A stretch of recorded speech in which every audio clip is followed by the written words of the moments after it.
Hello everyone. तो आज हम लोग बात करेंगे सिर्फ और सिर्फ डिफेंस स्टॉक के बारे में। और ये जो हम स्टॉक्स डिफेंस का स्टडी करेंगे, ये 7 डिफरेंट स्टॉक्स हैं और 7 के सातों जो गवर्नमेंट अंडरटेकिंग है। आई मीन पीएसयूज़ में आता है ये। तो सॉरी। तो जैसे ही पीएसयू में आएगा तो ऑब्वियसली हमारा रिस्क एसोसिएटेड होता है कि हो सकता है कि गवर्नमेंट जो है डिसइन्वेस्टमेंट का प्लान करे या फिर कुछ नया रूल्स ले आए, तो उससे क्या होगा कि उसका पूरा बिजनेस और पीएनएल और आई मीन प्रॉफिटेबिलिटी और स्टॉक का प्राइस सारा कुछ मैनिपुलेट हो जाता है। मैनिपुलेट तो नहीं कह सकते, बट तहलका मचने को देख सकता है अगर गवर्नमेंट कोई पॉलिसी चेंज होती करती है तो, या फिर जो एक्सपेक्टेड गवर्नमेंट है वो अगर नहीं आती है, या फिर आई मीन जो गवर्नमेंट का मेजॉरिटी में नहीं आ पाती है, तो इन सब चीज़ों पे ये डिपेंड करेगा। तो ये मेरा एंटिसिपेशन है, आई मे बी रॉन्ग। तो ये असम्पशन इस बात पे है कि आने वाला टाइम जिस टाइप का अभी हमारा करंट गवर्नमेंट है, वो जो अगला इलेक्शन है वो सिमिलर टाइप का गवर्नमेंट जो मेजॉरिटी की बात करे, या फिर जो पार्टी अभी सत्ते में है उसकी बात करे, तो उस हिसाब से इस स्टॉक को हम एनालिसिस कर रहे हैं। तो मैं अज्यूम करके चल रहा हूँ कि जो जैसा गवर्नमेंट अभी है, जो हमारा हाइप दिख रहा है गवर्नमेंट का ओवर द टाइम जितना है कि तो उसी को कंसिडर करके हम ये 7 स्टॉक्स स्टडी करेंगे और उसमें देखेंगे कि आने वाले टाइम में कितना ग्रोथ हो सकता है और कितना ऊपर नीचे जा सकता है। ठीक है? तो हमारा जो फर्स्ट स्टॉक है वो हमारा है भेल, भारत हेवी इलेक्ट्रिक लिमिटेड। अगर इसमें बात करें तो अगर इसमें हम थोड़ा-सा देख लेते हैं तो is an integrated power plant equipment manufacturer engaged in design, engineering, manufacturing, erection testing, commission of service, wide range of product. I mean जो भी है पावर ट्रांसमिशन से रिलेटेड इस सेक्टर में काम करने को मिलता है। तो जो अगर हम बात करें तो जो इनका ऑर्डर साइकिल है लास्ट 3-4 साल में, तो जो कि अभी क्लॉक करने वाला अगर 3 साल के बाद है तो 1.8 trillion dollar, I mean 1.8 trillion rupees का एक्सपेक्टेड है। जो कि अभी जो फाइनेंशियल ईयर 24 से 26 में जो एक है अभी करंट है वो 600 बिलियन डॉलर का, सॉरी 600 बिलियन रुपीस का है, जो कि 3 टाइम्स इंक्रीज़ होने वाला है। तो अगर स्टॉक की बात करें तो ऑलरेडी 1 साल में अप्रॉक्सिमेट हमारा 178 से 220, मीन अगर 1 साल पे जाते हैं तो हमारे पास 80 टू 220 अप्रॉक्सिमेट 3 टाइम्स ऑलरेडी दे चुका है। तो अब देखने वाली बात है कि कितना और देगा। तो अब मेरे हिसाब से ये और अच्छा कर सकता है। कंसीडरिंग द फैक्ट कि ऑलरेडी जो मैन्युफैक्चर हो रहा है या फिर ऑर्डर बुक है इसका काफ़ी बढ़ रहा है, आने वाले टाइम में और बढ़ने वाला है। कंसीडरिंग द फैक्ट कि जो गवर्नमेंट एक्सपोर्ट पे काफ़ी फोकस कर रही है, उसके अलावा इन हाउस मैन्युफैक्चरिंग की बात कर रही है।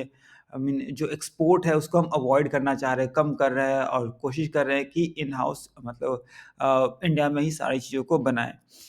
अब इसके हम बैलेंस शीट पे फटाफट से पीएनएल एक बार देख लेते हैं फटाफट से। तो नेट प्रॉफ़िट हमारा देख रहे हैं, एक टाइम पे हमारा नेगेटिव में चला गया था कोविड के टाइम पे, जो कि वापस से अब हमारा पॉज़िटिव में देखने को मिल रहा है। 445, 477 अगर टीटीएम की बात करें तो 71 है। अब देखने वाली ये बात है कि आने वाले टाइम में कितना रहता है।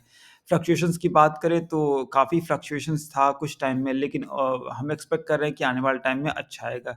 और जो फ्लक्चुएशंस पीएनएल हमारा इम्पैक्टेड था, उसका हमारा सीधा इम्पैक्ट बहुत स अप्स एंड डाउन्स हमें देखने को मिल रहा है over the last few years, ठीक है? जो हमारा दूसरा स्टॉक है, वो है आज का एल&टी। तो इसको अगेन इंट्रोडक्शन की ज़रूरत है नहीं, ये बहुत सारा चीज़ में देखने को मिलता है, इंफ्रास्ट्रक्चर में, हाइड्रोकार्बन में, पावर प्लांट में। अगर डिफेंस की बात करें तो डायरेक्टली ये ऐसा नहीं कि सिर्फ यही एक डिफेंस में काम करती है। इसका एक जो एंटिटी है वो डिफेंस में है, जो कि अब वैसा तो कोई डिफेंस वाला स्पेसिफिकली लिस्टेड है नहीं, तो हम इसीलिए इसको कंसिडर करते हैं। तो अगर हम बात करें तो ये इकलौता एक प्लेयर है इंडिया में बात करें तो जो कि कॉम्प्लेक्स प्रोजेक्ट्स क्रिएट करती है। अगर देखें तो एक साल में already 2200 to 430, I mean more than 70% के अराउंड ये ऑलरेडी रैली दे चुका है। सॉरी। ठीक है, तो 70% रैली दे चुका है। अगर पीई की बात करें, हमारा पीई हमारा हाई ही देखने को मिल रहा है। बट अगेन सिर्फ़ यही एक पैरामीटर नहीं है कि अगर हम शॉर्ट टर्म की बात करें, अगर 3 to 4 years, I mean 3 to 4 months down the line देखें, तो ये आने वाले टाइम में और अच्छा कर सकता है। ठीक है। तो अगर इसके हम पीएनएल की बात करें तो इसमें तो कोई कमी है नहीं, क्योंकि ऑलरेडी मल्टीपल सेगमेंट्स में देखने को मिलता है इंक्लूडिंग डिफेंस। तो अगर हम क्वार्टरली हमें देखने को मिले, अगर ये हमें ईयरली दिख रहा है तो 10,000 से हमारा 14,000 तक, आई मीन अगर ये देखें तो 12,000 तक देखने को मिल रहा है। और जो कि टीटीएम बात करें तो अभी तक ये 14 है, जो कि आने वाले टाइम में और अच्छा हो सकता है।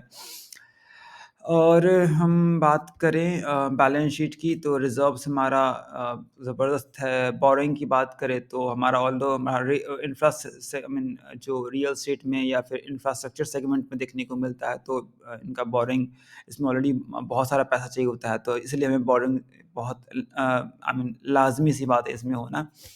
बट अगेन अगर हम शेयर होल्डिंग पैटर्न पे आ जाएँ, इन्वेस्टर्स में आ गए, तो हमारा 25% एफआईआई के पास है, डीआई के पास 37% है, और बाकी के पब्लिक 36% पब्लिक के पास देखने को मिलता है। अगर पब्लिक में भी देखें तो एल&टी के पास 14% है, जिसको हम हटा सकते हैं, इग्नोर कर सकते हैं। तो अगर बात देखें तो अप्रॉक्सिमेट 22% पब्लिक के पास है, बाकी के एफआईआई, डीआई और प्रोमोटर के पास हम कह सकते हैं देखने को मिलता है। जो हमारा तीसरा स्टॉक है आज का है, वो हिंदुस्तान एरोनॉटिक्स लिमिटेड है।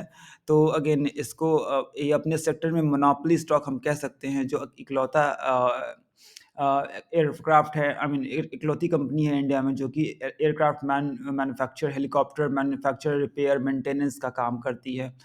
अगर इसमें इसमें अगर इसको डिटेल में समझेंगे तो बहुत सारा चीज़ इसको स्टडी करने के लिए, बट हम इसको इतना डीप में नहीं जाएँगे।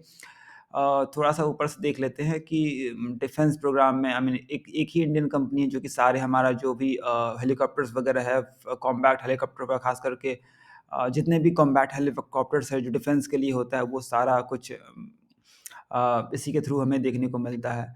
तो ये हमारा पुराना डेटा है अगस्त 22 का 85,000 करोड़। तो अगर हम एक्चुअल बात करें तो इनका जो ऑर्डर बुक है as per report, 2 trillion dollar हमारा expect, sorry 2 trillion rupees expect कर सकते हैं 2030 तक। तो जो कि काफ़ी बड़ा नंबर है। अगर थोड़ा-सा और देख लें यहाँ पे, तो एक टाइम पे था 85,000 करोड़ का। अम, ओके, तो 85 2022 तक, 2030 में है, तो ये है एक्सपेक्ट कर रहे हैं कि 2 ट्रिलियन रुपीज़ एक्सपेक्ट कर रहे हैं। तो आगे आने वाले टाइम में बहुत अच्छा ग्रोथ कर सकता है। अगर हम रैली की बात करें तो ऑलरेडी 120% दे चुका है सिंस बिगिनिंग, आई मीन से लास्ट ईयर 1 ईयर। इसमें रिसेंटली तो नहीं से, शायद 2-3 महीने पहले इन्होंने बोनस स्प्लिट भी दिया था। तो हमारा स्टॉक का प्राइस अगर देख रहे हैं 3005, तो एक्चुअली इस टाइम ये उस टाइम भी 3005 था, जो कि अब डबल होके अप्रॉक्सिमेट उसका ऑलरेडी डबल हो चुका है। ठीक है, और अगर हम इसके पीएनएल की बात करें तो एक और चीज़, ये अभी रिसेंटली एक टाइम पे, मुझे एग्ज़ैक्ट नंबर तो नहीं याद है, बट जो लास्ट था एक्सपोर्ट था इनका लास्ट ईयर में, आई गेस 18 करोड़ था, जो कि अब होके शायद 16,000 करोड़ हो चुका है। बट वो देखने वाली बात रहेगी, एग्ज़ैक्ट डेटा मुझे अभी याद नहीं है। अगर हम पीएनएल की बात करें तो बहुत ज़बरदस्त देखने को मिला, ओवर द टाइम हमारा इंक्रीज़ होते हुए देखने को मिल रहा है। अगर लास्ट 2021 से देखें तो इस अभी तक ही हमारा डबल हो चुका है, मोर देन डबल हो चुका होगा। देखते हैं कि आने वाले टाइम में और कितना होता है। और अगेन रिज़र्व्स की बात करें तो कोई कमी नहीं है, बोरोइंग की बात करें तो डेब्ट फ्री कंपनी है, यहाँ पे 0, 0, 0 सब कुछ देखने को मिल रहा है। ठीक है, प्रोमोटर्स की बात करें तो इन्वेस्टर्स में आ जाते हैं, तो 71% हमारा गवर्नमेंट के पास है, अगर देखेंगे तो प्रेसिडेंट ऑफ इंडिया है। बाकी के एफआईआई ने स्टेक रखा हुआ है 21%, पब्लिक के पास सिर्फ 6% देखने को मिल रहा है। तो यहाँ पे अगर देखिए कुछ टाइम से, तो एक टाइम पे एफआई का रेशियो था, आई मीन होल्डिंग था 0.91%, जो कि अब 12% प्लस इंक्रीज़ कर दिया है। डीआई ने थोड़ा-सा इन्होंने घटा दिया है। तो चलिए प्लस माइनस चलता रहता है, बट अगर देखें तो काफ़ी डिसेंट सा शेयरहोल्डिंग पैटर्न है। जल्दी-जल्दी करते हैं, हमारे पास काफ़ी सारे स्टॉक्स कवर करने हैं। जो हमारा थर्ड स्टॉक है वो है भारत डायनामिक्स लिमिटेड। तो ये हमारा इनफैक्ट मैन्युफैक्चर होता है जो डिफेंस इक्विपमेंट्स, गाइडेड मिसाइल्स के लिए हमें यूज़ होता है। तो वैसे तो काफ़ी पुरानी कंपनी है, 1970 में हुआ था, बट अभी रिसेंटली इसमें ग्रोथ देखने को मिल रहा है। अगर देखें तो मार्केट कैप 31,000 करोड़ की, अगर 1 साल की रैली की बात करें तो अप्रॉक्सिमेट 928 से 1700 अप्रॉक्सिमेट 100% रैली देखने को मिल रहा है। तो बीच में इस टाइम इस पॉइंट पे कुछ किसी बड़े प्लेयर ने माल उठाया था, वो देख लेंगे किसने उठाया था। बट हाँ, देख रहे हैं कि काफ़ी आई मीन इंक्रीमेंट देखने को मिल रहा है। अगर हम क्वार्टर्स की बात करें तो ज़बरदस्त क्वार्टर देखने को मिल रहा है। एक टाइम पे हमारा नेगेटिव में हुआ करता था। तो जो कि अब हमारा वापस से पॉज़िटिव में देखने को मिल रहा है। अगर हम एग्ज़ैक्ट ईयरली नंबर देखेंगे तो हमें एग्ज़ैक्ट पता चलेगा ईयर ऑन ईयर बेसिस कितना प्रॉफ़िट आई मीन सेल देखने को मिल रहा है। तो अगर यही सेल की बात करें तो म काफ़ी डिसेंट सा देखने को मिल रहा है। अगर हम पी&एल की बात करें तो लास्ट के 5 ईयर्स देखते हैं तो 528, 423, 535, 250, 258, 500, 352, 425। तो ये काफ़ी फ्लक्चुएशन देखने को मिल रहा है। तो डिपेंड करता है कि कितना ऑर्डर्स आ रहे हैं, कितने जल्दी डिलीवर किए product. So I mean equipments की बात करें तो अगर कुल मिला के देखें तो ये एक्सपेक्ट कर रहा है कि जो लास्ट आई मीन 30% के अगर के हिसाब से ये आने वाले टाइम में इंक्रीज़ हो चुका है, इंक्रीज़ होने वाला है। अगर इनके ऑर्डर बुक की बात करें तो आने वाले टाइम में 500 बिलियन रुपीज़ का हमें ऑर्डर यहाँ पे देखने को मिल सकता है एज़ पर रिपोर्ट। यहाँ पे देखते हैं हमारे पास कुछ इन्फॉर्मेशन है कि नहीं। कुछ पुराने डेटा है हमारे पास, यहाँ पे 750 करोड़ है इंडियन आर्मी के लिए है, डीआरडीओ मार्क 1 मिसाइल है और 247 करोड़ हो गया। बट हमारा जो अगर ओवर द टाइम हमारा एक्सपेक्टेड है कि जो अर्निंग इसका 49% कैगर से इंक्रीज़ होगा और जो रेवेन्यू होगा 29% कैगर से इंक्रीज़ होगा ओवर नेक्स्ट फ्यू ईयर्स। ठीक है? जो हमारा फोर्थ स्टॉक है वो आज का है भारत इलेक्ट्रॉनिक्स लिमिटेड। तो वो अगेन लगभग 1.5 लाख करोड़ का मार्केट कैप है। अगर हम बात करें तो ये जो डिफेंस सर्विसेज में अगेन देखने को मिलता है लिमिटेड प्रेजेंस सिविलियन मार्केट में इनका लिमिटेड प्रेजेंस है। तो ओके, सो इसका एक्सपायर हो गया, मैंने लिमिट ख़त्म हो गया। अगर हम टॉप से देखें तो अप्रॉक्सीमेट ये भी हमारा ऑलमोस्ट डबल देखने को मिल रहा है। अगर हम इसके ऑर्डर बुक की बात करें तो यहाँ पे अप्रॉक्सीमेट 810 बिलियन रुपीज़ का ऑर्डर बुक देखने को मिल रहा है। अगर हम सेल्स की बात करें तो ओवर टाइम हमारा लास्ट का 3 इयर्स का डेटा है हमारे पास, 3-4 इयर्स का, तो 3000 से जो कि अब हमारे पास 4000 हो चुका है। अगर पी&एल की बात करें तो 400 से अप्रॉक्सीमेट ऑलमोस्ट ये हमारा डेटा है ऑलमोस्ट डबल हो चुका है। कुछ टाइम पे 3 टाइम्स भी क्लॉक हुआ था, बट फ्लक्चुएशन थोड़े बहुत हमारे चलते रहते हैं। बट आने वाले टाइम में ये भी और बहुत अच्छा कर सकता है। अगर हम आते हैं इन्वेस्टर्स पे तो 51% बाकी के आई मीन 23 7 लगभग 40% एफआईडीआई के पास है, पब्लिक के पास 7% देखने को मिलता है। ठीक है, जो हमारा आज का 6th स्टॉक है वो है मैज़ागन डॉक शिप बिल्डर्स। तो ये हमारा जो है शिप मैन्युफैक्चरिंग से रिलेटेड काम करने को मिलती हैं। Renowned ship building company I mean इतने सारे वेसल्स 801 वेसल्स इन्होंने बिल्ड कर चुकी हैं, including worship, submarines, passenger ship, offshore and all that. अगर हम इसके टॉप से देखें तो ये अप्रॉक्सीमेट देखें तो 700 से अभी हमारे पास आई मीन 3 टाइम्स हो चुका आपने लास्ट सिर्फ 1 साल में ही। तो और हम बात करें इसके तो ये एक्सपेक्ट कर रहे हैं कि जो इनका जो आउटलुक है बहुत ज़बरदस्त है और इनका जो कैपेसिटी यूटिलाइजेशन है वो 27% ही अभी यूज़ हो जा रहा है, जो कि आने वाले टाइम में और अच्छा हो सकता है। अगर हम सेल्स की बात करें तो लास्ट का देखें तो ऑलमोस्ट डबल हो चुका है। अगर हम नेट प्रॉफ़िट की बात करें तो यहाँ प्रॉफ़िट ज़बरदस्त तरीके से ग्रो हो रहा है। 86, 149 थोड़े फ्लक्चुएशंस थे, फिर वापस से कमबैक होने को देखने को मिल रहा है। पी&एल की बात करें तो सिमिलर हमारा यहाँ पे देखने को मिल रहा है कि आई मीन अगर लास्ट का कुछ 2020 से देखें तो 400, फिर 480, फिर 586, 1038, 125, ये ईयर एंड तक और ज़्यादा होने का है चांसेस। ठीक है, तो और शेयर होल्डिंग पार्टनर्स का भी देख लेते हैं, हमारा 84%। तो इसमें एक फ्लॉ ये है कि कभी ओएफएस आ सकता है। तो आने वाले टाइम में देखते हैं कि ओएफएस आने से कितना इम्पैक्ट होता है। अगर एफआईडीआई की बात करें तो 3-4% है, बाकी के 11% हमारा पब्लिक के पास देखने को मिलता है। जो हमारा आज का आखिरी स्टॉक है, ये हमारा गार्डन रीच शिप बिल्डर्स है। अगर इसकी बात करें तो ये हमारा मिनिस्ट्री ऑफ डिफेंस के अंदर देखने को मिलता है, और जो इनका जो एक स्केल ऑफ एग्जीक्यूशन है अप्रॉक्सीमेट 50 बिलियन रुपीस पर देखने को मिलता है, जो कि अगर नेट प्रॉफिट की बात करें तो 3.8 बिलियन पर ईयर देखने को मिल सकता है।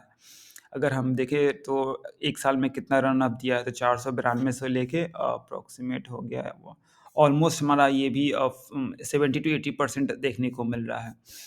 और पीएनएल की बात करें तो हमारा यहाँ पे एक टाइम पे आई मीन काफ़ी फ्लक्चुएशंस थे। अगर लास्ट के कुछ टाइम का देखें, लास्ट 20 से देखें तो 163, फिर 153, 192, 228, 277 इस तरह से देखने को मिल रहा है। अगर हम रिज़र्व्स की बात करें, I mean okay sir, reserves यहाँ पे देख लेते हैं। रिज़र्व्स में कोई कमी नहीं है। बोरिंग की बात करें तो ना के बराबर है। अगर हम शेयर होल्डिंग पैटर्न की बात करते हैं कि यहाँ पे प्रेसिडेंट ऑफ इंडिया के पास है, गवर्नमेंट कंपनी है, बाकी के एफआईडीआई के पास 8% 16% अगेन पब्लिक के पास है। जो हमारा एक और स्टॉक है जो यहाँ पे हमने मेंशन नहीं किया, वो हमारा है कोचिन शिपयार्ड। सो देख लेते हैं यहाँ पे कोचिन शिपयार्ड। तो ये भी बहुत ज़बरदस्त है। अगर हम इसकी बैलेंस पीएनएल की बात करें तो नेट प्रॉफिट हमारा बहुत ज़बरदस्त तरीके से इंक्रीज़ होने के देखने को मिल रहा है, और जो अभी रिसेंटली हाई प्रोबेबिलिटी है, जो हमारा थर्ड एयरक्राफ्ट कैरियर की बात करें, वो इसको ही चांसेस है मिलने का, क्योंकि हमारा जो है 99% government I mean in house हम डिज़ाइन करेंगे, उसको ध्यान में रखते हुए। तो ये अगर हम शेयर होल्डिंग पैटर्न पे आते हैं, इसके भी तो 72% है, और एफआईडीआई हमारा 6.5% है, बाकी के 20% पब्लिक के पास देखने को मिलता है। तो ये सारा स्टॉक हो गया, और वैसे तो स्टॉक्स और भी है, बट हम इन सब चीज़ को फोकस में रख सकते हैं। मेरे हिसाब से अगर आपको कुछ सिलेक्टेड स्टॉक रखना है इनमें से, तो सबसे पहले नंबर पे रख सकते हैं हिंदुस्तान एरोनॉटिक्स लिमिटेड पे, सेकंड नंबर पे रख सकते हैं आप एल&टी, और जो थर्ड नंबर पे कोचिन शिपयार्ड रख सकते हैं। तो अगर हम इसको थोड़ा-सा इधर कर दें, तो हमारा हमारा एचएएल हो गया फर्स्ट पे, सेकंड नंबर पे हो गया एल&टी, थर्ड नंबर पे कोचिन शिप। अगर टॉप 3 अगर डिफेंस स्टॉक सेलेक्ट करना है तो बट एट द एंड आपका कॉल है कि आप कैसे स्टडी करते हैं, कैसे देखते हैं। अगर आप सिमिलर तरीके से सोच रहे हैं जैसा मैं बता रहा हूँ, या फिर जैसे मैंने स्टडी किया है, तो आप इसको आगे बढ़ सकते हैं। अगर नहीं है तो आप प्लीज़ इसको इग्नोर कर सकते हैं, और मुझे फीडबैक दे सकते हैं कि ये इसका अच्छा है, ये गलत है आपके हिसाब से। I will be more than happy to read through comments. So thank you so much for watching. See you in the next video. Bye bye.